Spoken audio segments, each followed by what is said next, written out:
Hello everybody and welcome back to my channel. Today we are going to be talking about Francis Crick and the adapter hypothesis. So he created the adapter hypothesis to explain the way that tRNA functions in a cell. The hypothesis proposes that tRNA molecules would be adapters that can receive a specific amino acid and interact with a specific mRNA codon. The adapters assist in incorporating more amino acids into a growing polypeptide. So to start, we will discuss the central dogma and how it relates to our investigation. So first, we start with DNA, of course, and then it goes through transcription, which then becomes RNA, and then it goes through translation to form a protein. But what we really are going to focus on right now is the translation part, where mRNA matures. So mRNA must mature correctly through the removal of introns and the addition of a 5' cap that serves as a binding site for the ribosome, and also the addition of a poly A tail on the 3' end that helps with attachment to the ribosome.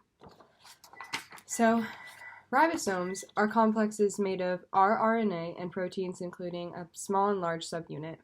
There are 3 sites in the ribosome: the E site, P site, and A site. The A binding site is the amino acid binding site with the anticodon of the charged tRNA. The P binding site is where the polypeptide binds with the tRNA and adds its amino acid. The E binding site is the exit, where the tRNA sits before being released from the ribosome. So talking about tRNA, it has a cloverleaf structure with 3 different loops, and our middle loop here is going to be the anticodon. The mRNA codon, which would be the charging port on your phone, interacts with the anticodon, which in an analogy would be the charging cord adapter. So the signal will then get transmitted through the charging cord to the charging brick, which is put into the wall, and this would result in a protein, according to the adapter hypothesis. So an example of an alteration that prevents tRNA from acting as an adapter would be the use of antibiotics such as streptomycin.